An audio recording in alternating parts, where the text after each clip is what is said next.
السلام علیکم۔ ادارہ نظریہ پاکستان کی ہمیشہ سے یہ کوشش اور کاوش رہتی ہے کہ حضرت قائد اعظم رحمۃ اللہ علیہ کے حوالے سے جس قدر معلومات عوام تک پہنچا سکے اس کا اہتمام کیا جائے، اور اسی لیے بہت ساری ایسی کتب کی اشاعت کا اہتمام تسلسل سے کیا جاتا ہے ادارہ نظریہ پاکستان کی جانب سے، جو کہ حضرت قائد اعظم کی زندگی کے مختلف پہلوؤں، ان کے افکار، ان کی سوچ، ان کے نظریات اور ان کی جو ایک ویژن تھا اس کو تسلسل کے ساتھ بیان کرتا ہے۔ قائد اعظم اور اقلیتیں ایک ایسا ہی معرکۃ الآراء کام ہے جسے محمد حنیف شاہد صاحب نے تحریر کیا ہے، اور یقین جانیے جب میں اس کے مطالعہ کر رہا تھا، یہ جو پوری تحقیق ہے، تو ایسا محسوس ہوا کہ بہت ارکریزی سے یہ مرتب کیا گیا ہے پورے کا پورا جو کتاب ہے یا کتابچہ ہے، اور اس کے اندر نہ صرف یہ کہ اسلام کے اندر اقلیتوں کے حوالے سے کیا تصور ہے، یعنی قرآن مجید کے اندر، اور پھر حضور صلی اللہ علیہ وآلہ وسلم کی حیات طیبہ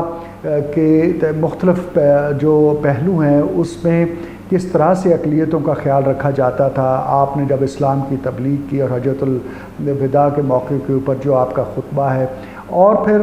یہاں بات ختم نہیں ہوتی بلکہ اس کے بعد جو چاروں خلفاء ہیں ان کے ادوار کے اندر اقلیتوں کے حوالے سے کیا اہم واقعات رونما ہوئے، کیا اہم مسائل درپیش ہوئے، اور اس پر چاروں خلفاء نے کس طرح سے فیصلے کیے، اور فالو اپ میں پھر اموی جو دور ہے یعنی بنو امیہ کا، اس کا بھی تذکرہ ہے، اور فائنلی بات آتی ہے ہندوستان کے حوالے سے، اور اس کے اندر دو تین پہلو ہیں جس کا اس کتاب کے اندر احاطہ کیا گیا ہے۔ سب سے بڑا پہلو تو یہ ہے کہ کانگریس جو ہے وہ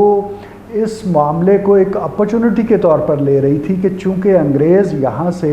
اپنا بوریا بستر لپیٹنے کی تیاری کر رہا ہے، تو کانگریس جو ہے وہ ایک ایسا تاثر دینا چاہتی تھی کہ گویا کہ وہ یہ کہہ رہی تھی کہ ہندوستان جو ہے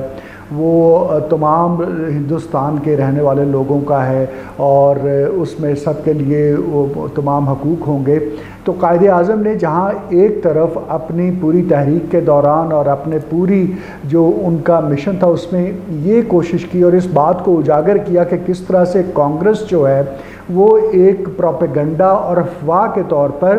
یہ تاثر دینا چاہتی ہے کہ یہاں پر بسنے والے لوگوں کو کوئی مسئلہ نہیں ہوگا، تو دوسری جانب آپ نے اس بات کا بھی اہتمام کیا اپنی تقاریر میں، اپنے بیانات میں، کہ پاکستان بن گیا تو کس طرح سے اقلیتوں کے حقوق کا تحفظ ہوگا۔ چنانچہ ان دو پہلوؤں کے حوالے سے یہ کتاب پڑھنے کے لائق ہے۔ ایک تیسرا پہلو اس کتاب کے اندر موجود ہے، اور وہ یہ ہے کہ کس طرح سے غیر مسلم دانشوروں نے، یا غیر مسلم جو سیاستدان تھے، شیڈول کاسٹ کے جو لوگ تھے، پارسی جو تھے، پھر اسی طرح سے انگریز تھے، سکھ تھے، قائد اعظم رحمۃ اللہ علیہ کے حوالے سے ان کے کیا تاثرات، کیا خیالات ہیں، ان کو بطور خاص اس کتاب کے اندر جگہ دی گئی ہے۔ پر 11 اگست کی جو قائد اعظم کی مشہور اور معرکۃ الآراء تقریر ہے، اس کا مکمل متن اس کے اندر موجود ہے، اور اس پورے تناظر میں سب سے اہم بات یہ ہے کہ یہ کتاب 2008 میں پہلی بار اس کو احاطہ تحریر میں لایا گیا، اور بی جے پی کے حوالے سے جو اس کی پالیسیاں تھیں اس کے کانٹیکس میں دیکھا گیا کہ ہندوستان کے اندر اقلیتوں کا کیا حالت زار ہوگی، اور آج کا ہندوستان اگر آپ دیکھیں جہاں پر مقبوضہ کشمیر کا جو ایک اسپیشل سٹیٹس تھا اس کو چھینا گیا ہے، ہندوستان کے اندر ہندوتوا کا نعرہ لگایا گیا، بابری مسجد کو شہید کیا گیا، مسلمانوں سمیت سکھوں، دلتس اور باقیوں کی کا احاطہ جو حیات ہے اس کو تنگ کیا گیا ہے، اس کو بھی بطور خاص اس کتاب کے اندر جگہ دی گئی ہے۔ تو قائد اعظم اور اقلیتیں ایک پڑھنے والی کتاب ہے تاکہ اقلیتوں کے حوالے سے حضرت قائد اعظم کے افکار سے صحیح